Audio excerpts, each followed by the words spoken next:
In this episode, we're going to look at how to balance opposites within yourself. So what does that mean? And I think this actually comes from when we were young and maybe we heard something like, you can't do both, meaning you can't do both things that you want to do. Or maybe your parent said to you, you're acting like a boy. Or you're acting like a girl. Maybe people used to call you either a tomboy or a daddy-esque girl or a mama-esque boy. There is no one-size-fits-all when it comes to life. You have to find what works for you. And so you have to go many different places. You have to speak to many different people. You have to try out many different things. And you have to learn how to balance these opposites for yourself. And so we grow up thinking that boys can't be soft. They have to be tough. Then we can show up for others. We can be present for others. We can be fully present for others. And that is how we can balance the opposites within ourselves.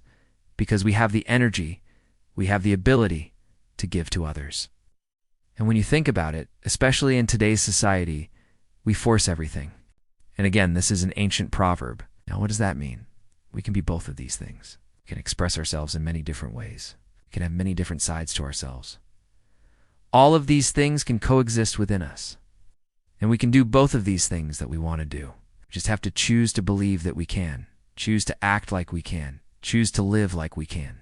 What it means is that when we feel like we have these two sides fighting within us, when we feel like we have these two things that we want to do, but we think if we can only pick one, when we feel like we have these two opposing forces inside of us, we think we can't handle it. We think we can't do it, but that's not true.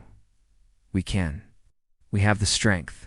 We have the power. We have the ability to handle it. We just don't think we can. We don't believe in ourselves enough to know that we can handle it. We don't believe in ourselves enough to know that we can have both of these things in our lives, but we can. We force relationships. We force friendships. We force jobs. We force eating habits. We have to take care of our mind, body, and soul. And as always, I would love to hear from you. Leave a comment down below. Hit the subscribe button if you haven't already. And I will see you next time. Why? Because if you are drained, if you are exhausted, if you don't have any energy, if you don't have anything left to give, then when somebody needs you, you can't be there for them. When you have something that you really want to do, you can't do it because you don't have the energy to do it. We force fitness goals. We force anything and everything. Guess what happens? It doesn't last.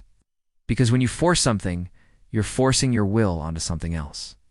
And when you force your will onto something, it doesn't work. It can't work because you can't force another human being to like you.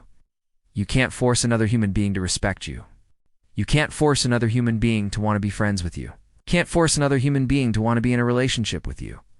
Girls can't be assertive. They have to be soft and kind. Be honest about what you want, what you need, what you feel comfortable with. And then you allow the other side to also be honest about who they are, what they want, what they need, what they feel comfortable with. And then you see if you guys match up. And if you do, great. If not, then you move on. In this way, you're not forcing anything. You're allowing it to be easy, allowing it to flow. And this is how you balance the opposites within yourself.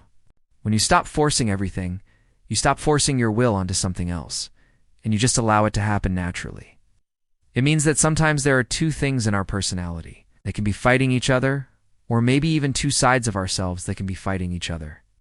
And so what happens is that we feel torn inside, because we want both of these things, but we think we can only have one or the other. And so when we get into adulthood, we still think that we can't be both things.